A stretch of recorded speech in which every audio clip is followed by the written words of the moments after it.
Hello friends, मैं मिथिलेश कुमार आपका स्वागत करता हूं। तो हम स्टडी कर रहे हैं ट्रैक्शन सिस्टम। तो ट्रैक्शन सिस्टम में से पहले हम लोगों ने देखा था ओवरलैप के बारे में, हम लोगों ने डिस्कस किया था। ठीक है कि ओवरलैप होता क्या है, ओवरलैप का नीड क्यों हुआ था। क्लियर। अब हम लोग थोड़ा सा ओवरलैपिंग का जो स्ट्रक्चर है वो हम लोग देख लेते हैं। इसके बाद और डिटेल में हम लोग देखेंगे कि there are two types of overlap. एक तो होता है uninsulated overlap and another one is insulated overlap. Clear. मतलब ये आपका क्या है कि ओवरहेड इक्विपमेंट का एक पार्ट है। ठीक है। तो ओवरलैपिंग हम लोग ने देखा था कि उसके बहुत सारे मतलब इसका नीड क्यों हुआ। पहला चीज हम लोग ने यही देखा था कि अगर बहुत जो कंडक्टर होता है, अगर उसका लेंथ हम लोग काफ़ी ज़्यादा लॉन्ग रखते हैं तो उसको ट्रांसपोर्ट करने में, इंस्टॉल करने में, ठीक है, काफ़ी ज़्यादा अपने को परेशानी आएगी, काफ़ी ज़्यादा खर्चे आ सकते हैं। ठीक है। इन केस ऑफ कहीं फॉल्ट होता है, अगर लंबा लेंथ का लाइन है, क्लियर, तो लंबा जो रूट है वो क्या हो जाएगा, अफेक्टेड हो जाएगा। ठीक है।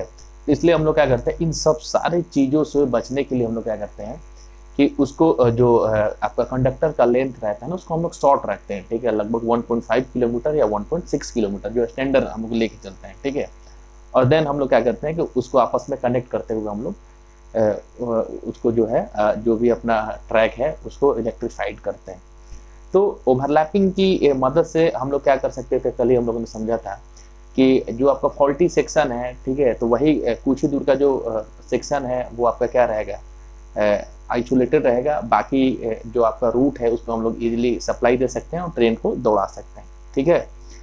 और अगर आपका लिमिटेड लेंथ का अगर कंडक्टर है तो उसको लगाने में, ठीक है, बहुत ज़्यादा अपने को आसानी रहेगी, उसके मेंटेनेंस में अपने को आसानी रहेगी। ठीक है। तो हम लोग ओवरलैप देख रहे थे। ठीक है। कि ओवरलैपिंग में हम लोग देख रहे थे कि ओवरलैप का मतलब यही होता है कि अगर दो कंडक्टर है उसको ट्विस्ट कर दो। ठीक है।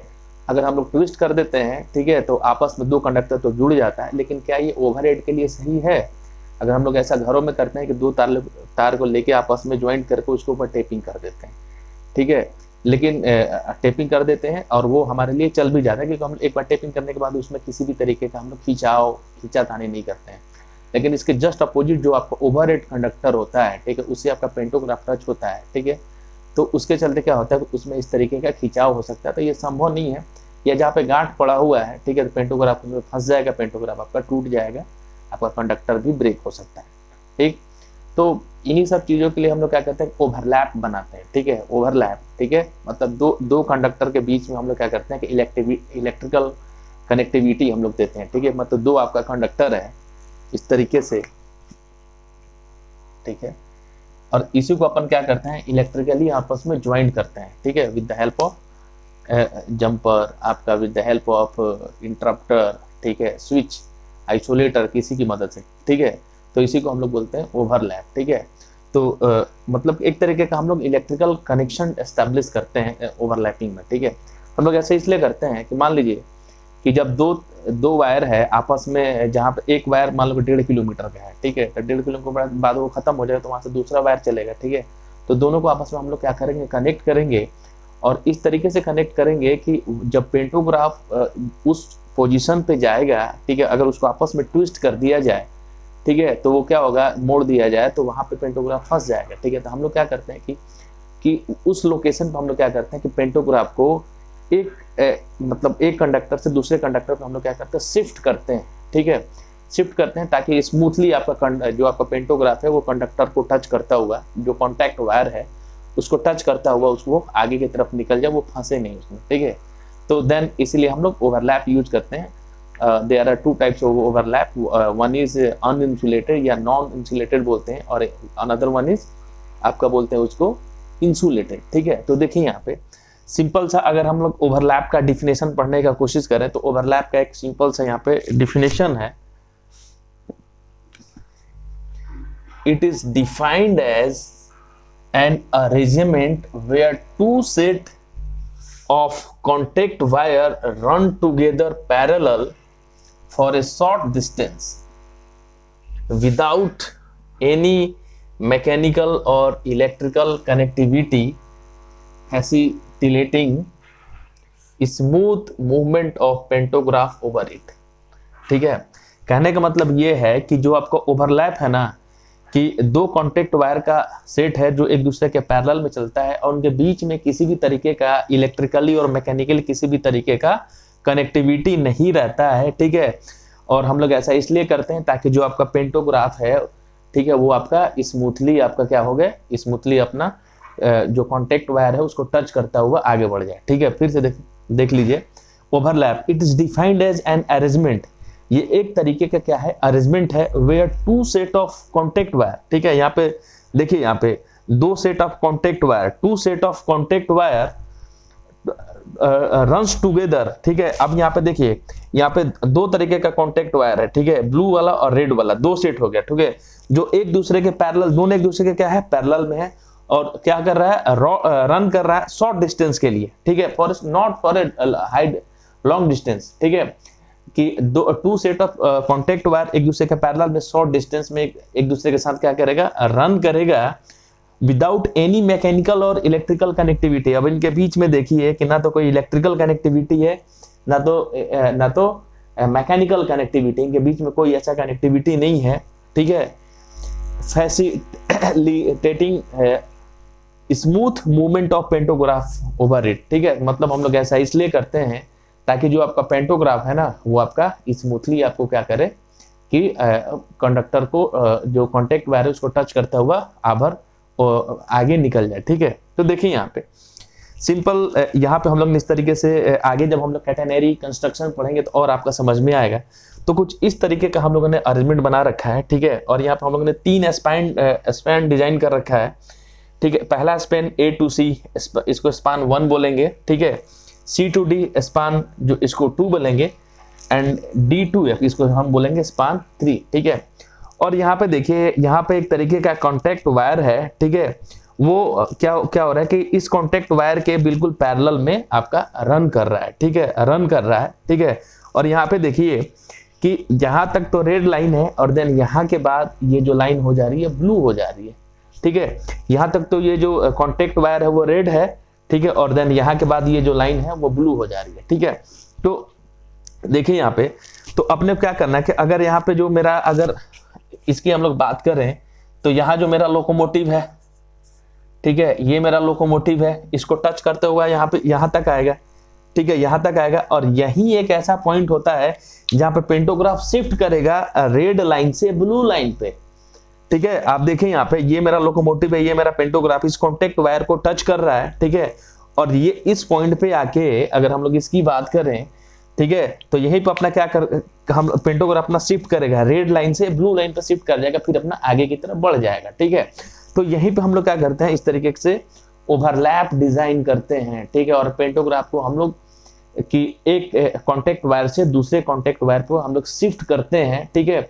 ऐसा हम लोग इसलिए करते हैं, ठीक है, ताकि जो आपका पेंटोग्राफ है वो स्मूथली कॉन्टेक्ट वायर को टच करता हुआ आगे निकल जाए, ठीक है, कॉन्टेक्ट कर सकते हो कि यहाँ पे क्या होगा कि एक जो आपका जो कॉन्टेक्ट वायर है वो खत्म हो गया, दूसरा कॉन्टेक्ट वायर स्टार्ट हो रहा है, तो वहां पे हम लोग ओवरलैप करेंगे और इसी पोजीशन पे हम लोग क्या करेंगे, ओवरलैप करेंगे। और यहाँ पे पेंटोग्राफ क्या होगा कि रेड से ब्लू लाइन पे क्या हो जाएगा, शिफ्ट हो जाएगा, ठीक है। तो उसके लिए देखिए सिंपल सा हम लोग क्या करते हैं कि यहाँ पे देखिए कि इस तरीके से ये ब्लू लाइन को देखिए, ठीक है, ये ब्लू लाइन, ठीक है, ये ब्लू लाइन के इस तरीके से आपका कंस्ट्रक्शन है, उसी तरीके से आपका ये रेड लाइन है, ठीक है। ये जो आपका ब्लू कॉन्टेक्ट वायर है, ठीक है, ये इंसुलेटर की सहायता से ये क्या है, ये अटैच है, क्लियर, ये अटैच है। और इस कॉन्टेक्ट वायर में और इस कॉन्टेक्ट वायर के बीच में मिनिमम 500 mm का क्या होता है, क्लियरेंस होता है, ठीक है, कि एक दो कॉन्टेक्ट वायर के बीच में एक मिनिमम क्लियरेंस होना चाहिए, ठीक है। कहीं कहीं यहाँ पे 200 mm भी हो सकता है, ठीक है, 200 mm भी क्लियरेंस होता है, ठीक है। तो यहाँ पे देखिए कि ये आपका ब्लू लाइन दिख रहा होगा, ठीक है, कि यहाँ से ये ब्लू लाइन आया, यहाँ पर ये एक दूसरे को टच नहीं कर रहा है, यहाँ से ये क्रॉस कर रहा है, ये क्रॉसिंग पॉइंट है, ठीक है। ये जो ब्लू लाइन है और रेड लाइन एक दूसरे को टच नहीं कर रहे हैं, ये यहाँ से क्या रहा है, ये क्रॉस कर रहा है और ये आगे की तरफ निकल गया, ठीक है। तो यहाँ पे देखिए, तो अपने को क्या करना है, और इनके बीच में ये क्या है, ये ड्रॉपर है, ठीक है। ड्रॉपर जब दो आपका इस तरीके से अगर हम लोग बात करें कि दो आपका कंडक्टर है एक दूसरे से, ठीक है, तो आपस में इसको सपोर्ट देने के लिए हम लोग बीच में इस तरीके से लगाते हैं, ठीक है। देखना आप, इसको हम लोग बोलते हैं ड्रॉपर, ठीक है। ड्रॉपर की सहायता से हम लोग क्या करते हैं, इसको एक सपोर्ट देते हैं और उनके बीच में एक जो डिस्टेंस क्रिएट करते हैं हम लोग, तो आपस में क्या हो जाएगा, आपस में सट जाएगा, ठीक है। तो हम आपस में क्लियरेंस रखने के लिए, सपोर्ट देने के लिए हम लोग क्या करते हैं, इस तरीके से ड्रॉपर यूज करते हैं, क्लियर। तो यहाँ पे देखिए कि ये जो आपका ये कॉन्टेक्ट वायर है, इस वायर के जस्ट पैरेलल में क्या कर रहा है, रन कर रहा है। और अपना मेन मोटिव यही है कि पेंटोग्राफ जो आ रहा है, कि पेंटोग्राफ पहले जो टच कर रहा है इस कॉन्टेक्ट वायर को, ठीक है, और ये है रेड, और यहाँ पे इस कॉन्टेक्ट वायर को क्या करना है कि यहाँ पे ब्लू वाला कॉन्टेक्ट वायर स्टार्ट हो रहा है, तो अपने तो जो अपना पेंटोग्राफ है इस वाले पोजीशन पर शिफ्ट कराना है, रेड टू ब्लू। तो इसी के लिए हम लोग क्या करते हैं यहाँ पे कि इस तरीके से अरेंजमेंट करते हैं कि ताकि आपका जो पेंटोग्राफ है स्मूथली टच करता हुआ आगे की तरफ निकल जाए। तो देखिए यहाँ पे हम लोग क्या करते हैं, ठीक है, कि सिंपल ये आपका इंसुलेटर की सहायता से कनेक्टेड है, ठीक है। और इनमें देखिए मैंने बोला कि इनमें किसी भी तरीके का, दोनों कॉन्टेक्ट वायर में किसी भी तरीके का इलेक्ट्रिकली और मैकेनिकली कोई भी कनेक्टिविटी नहीं है, कोई भी कनेक्टिविटी नहीं है, ठीक है। तो ये देखिए इस तरीके से ये वायर जो है आया इधर से और देन इधर से निकल गया, और एक जो है कॉन्टेक्ट वायर, ठीक है, क्योंकि ये इसके पैरेलल में चल रहा है और इस वाले पॉइंट पे आके, ठीक है, इस वाले पॉइंट पे ये मीट हो रहा है, ठीक है।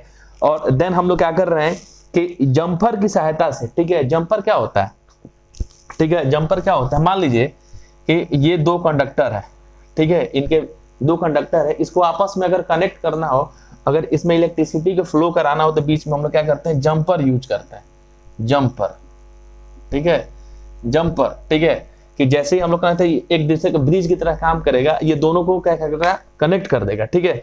तो यहाँ पे देखिए हम लोग यहाँ पे जंपरिंग यूज करते हैं।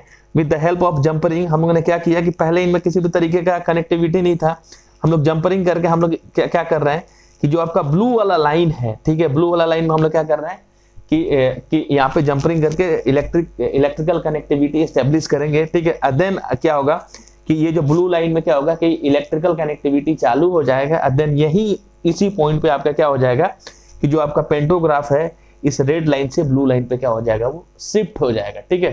तो इस तरीके से हम लोग क्या करते हैं कि ओवरलैप करते हैं, फिर आगे सेम चीज ये चलता रहेगा आगे, फिर ठीक है, ब्लू लाइन खत्म होगा, फिर आपका जो आपका रेड लाइन है, ठीक है, वहां पे क्या होगा कि जो पेंटोग्राफ है वो ब्लू लाइन से कहां पे शिफ्ट होगा, रेड लाइन पे शिफ्ट होगा, ठीक है। तो ये कंटिन्यूअस चलता रहेगा, ठीक है। फिर ये आगे की तरफ जाके फिर ये आगे की तरफ जाएगा, देन फिर से ये क्या होगा कि आगे मीट करेगा, ठीक है। तो उसी तरीके से देखिए कि जैसे हम लोग रेड की बात करें तो ये रेड लाइन फिर आगे की तरफ बढ़ेगा, ठीक है, आगे की तरफ बढ़ेगा और देन आके इस पॉइंट पे मीट होगा जहां पे क्या होगा कि पेंटोग्राफ ब्लू लाइन से रेड लाइन पे शिफ्ट करेगा, ठीक है। तो इस तरीके से ओवरलैप में बात करें कि ये two set of contact wire होता है, ठीक है, जिनके बीच में कोई भी इलेक्ट्रिकल या मैकेनिकल कनेक्टिविटी नहीं होता है और एक दूसरे के पैरेलल ये शॉर्ट डिस्टेंस के लिए रन करते हैं, ठीक है, ताकि आपका जो पेंटोग्राफ है इजीली एक कॉन्टेक्ट वायर से दूसरे कॉन्टेक्ट वायर पर शिफ्ट कर जाए। अगर हम लोग ऐसा नहीं करके डायरेक्टली हम लोग क्या करते हैं कि दोनों कॉन्टेक्ट वायर को आपस में ट्विस्ट कर देते हैं, मोड़ देते हैं और देन उसी से हम लोग पेंटोग्राफ को रन कराते हैं, तो उससे क्या होता है कि पेंटोग्राफ फंस जाता है, पेंटोग्राफ भी टूट जाता है, कंडक्टर भी टूट जाता है, बहुत बड़ा एक्सीडेंट हो जाता है, ठीक है। तो देन इस तरीके से हम लोग क्या करते हैं कि इस तरीके से हम लोग ओवरलैपिंग करते हैं और ओवरलैपिंग के द्वारा हम लोग क्या करते हैं कि जो पेंटोग्राफ है to shift the pantograph from red to line और रेड टू ब्लू, ठीक है, रेड टू ब्लू, ठीक है। तो हम लोग इस तरीके से अरेंजमेंट करके हम लोग क्या करते हैं पेंटोग्राफ को एक कॉन्टेक्ट वायर से दूसरे कॉन्टेक्ट वायर पर हम लोग इजीली शिफ्ट करते हैं, ठीक है। और वो जो पेंटोग्राफ है स्मूथली वायर को टच करता है, वो आगे निकल जाता है, वहां पे ऐसा नहीं कि वो फंस गया और ये हो गया, ठीक है। ये आपका ओवरलैपिंग से यहाँ पे हम लोग क्या करते हैं ओवरलैप करते हैं, ठीक है। तो इस तरीके का जो आपका सिंपल सा एक डिफिनेशन है ओवरलैप का। ओवरलैप का डिफिनेशन कोई पूछे तो यहाँ से आपको देना है, it is defined as the an arrangement where two set of contact wire runs together parallel for a short distance without any mechanical or electrical connectivity, facilitating a smooth movement of pantograph over it, ठीक है। तो ये आपका simple सा अगर आपने को overlap में इस तरीके का स्ट्रक्चर दिखाना है, ठीक है। और देखिए यहाँ पे कितना स्पान है, यहाँ पे 3 स्पान हम लोग यूज कर रहे हैं, 3 स्पान हम लोग यूज कर रहे हैं। और जो एक जो कॉन्टैक्ट वायर होता है उसका जो लेंथ होता है मैक्सिमम या स्टैंडर्ड लेंथ होता है वो होता है 1.5 किलोमीटर, ठीक है, 1.5 किलोमीटर या 1.6 किलोमीटर, ऐसा हम लोग स्टैंडर्ड लेके रखते हैं, ठीक है, ऐसा हम लोग स्टैंडर्ड लेके रखते हैं, क्लियर। तो मेरे हिसाब से ये समझ में आ गया। अब आगे हम लोग इसके जो 2 टाइप्स हैं उसके बारे में हम लोग डिस्कस कर लेते हैं। एक तो है आपका अनइंसुलेटेड, मतलब ये तो देखिए यहाँ पे देखिए ये किसका एग्जाम्पल है, ये आपका एग्जाम्पल है अनइंसुलेटेड का, अनइंसुलेटेड ओवरलैप का। ठीक है, वाई कि यहाँ पे हम लोग क्या कर रहे हैं कि दो कॉन्टेक्ट वायर को आपस में जोड़ने के लिए जंपर का यूज कर रहे हैं। ठीक है, इसमें किसी भी तरीके का मतलब कि इंसुलेटर वगैरह नहीं लगा हुआ है। ठीक है, डायरेक्टली हम लोग जंपर की सहायता से हम लोग क्या कर रहे हैं कि कनेक्ट कर रहे हैं। ठीक है, इसलिए इसको बोला जाता है अनइंसुलेटेड। अगर यहीं पे कि दो कॉन्टेक्ट वायर को आपस में जोड़ने के लिए अपन इंसुलेटर, इंटरप्टर या स्विच का यूज करते तो उसको हम लोग बोलते हैं इंसुलेटेड, मतलब इंसुलेटेड है वो। ठीक है, और ये क्या है अन, मतलब अनइंसुलेटेड, इंसुलेटेड नहीं है। ठीक है, तो ये दो तरीके के आपके ओवरलैप होते हैं, इंसुलेटेड और अनइंसुलेटेड। उसके बारे में भी अपन डिस्कस करते हैं। देखिए एक बार, अब देखिए आपका अनइंसुलेटेड ओवरलैप, अनइंसुलेटेड ओवरलैप, इसका एक बार आप लोग स्क्रीनशॉट ले लीजिए। ठीक है, अनइंसुलेटेड ओवरलैप में हम लोग क्या करते हैं कि जो दो टेंशन लेंथ को हम लोग क्या करते हैं आपस में कनेक्ट करते हैं with the help of jumper. ठीक है, with the help of jumper. इसमें किसी भी तरीके का आपका अगर हम इंटरप्टर, आइसोलेटर वगैरह का यूज नहीं होता है, इसलिए इसको बोलते हैं हम लोग अनइंसुलेटेड ओवरलैप। ठीक है, मतलब इसमें हम लोग क्या करते हैं कि दो टेंशन लेंथ को आपस में हम लोग क्या करते हैं कि कनेक्ट करते हैं with the help of jumper, then it is called, इसको हम लोग बोलते हैं अनइंसुलेटेड ओवरलैप। देखिए इसमें इसकी कहानी देख लेते हैं। अनइंसुलेटेड ओवरलैप, अब आपको समझ में आ गया होगा कि दो कंडक्टर को आपस में जोड़ने के लिए हम लोग जंपर का यूज करते हैं, तो इसलिए उसको बोला जाता है अनइंसुलेटेड। और दो टेंशन लेंथ को आपस में कनेक्ट करने के लिए आपका स्विच, इंटरप्टर या आइसोलेटर वगैरह हम लोग यूज करते हैं, इसलिए उसको बोला जाता है इंसुलेटेड, बट इंसुलेटेड है वो। क्लियर, देखिए यहाँ पे इसकी कहानी देख लेते हैं। Uninsulated overlap is required. ठीक है, अनइंसुलेटेड ओवरलैप रिक्वायर्ड होता है, क्यों? When connectivity of current flow is required. ठीक है, मतलब कि करंट फ्लो होने के लिए कनेक्टिविटी होनी चाहिए। ठीक है, अगर मान लीजिए कि ये दो पॉइंट है, ये दो कंडक्टर है, ठीक है, यहां तक तो करंट फ्लो हो रहा है, ठीक है, लेकिन बीच में आपका गैप आ गया। ठीक है, तो देन इस साइड में करंट फ्लो होगा क्या?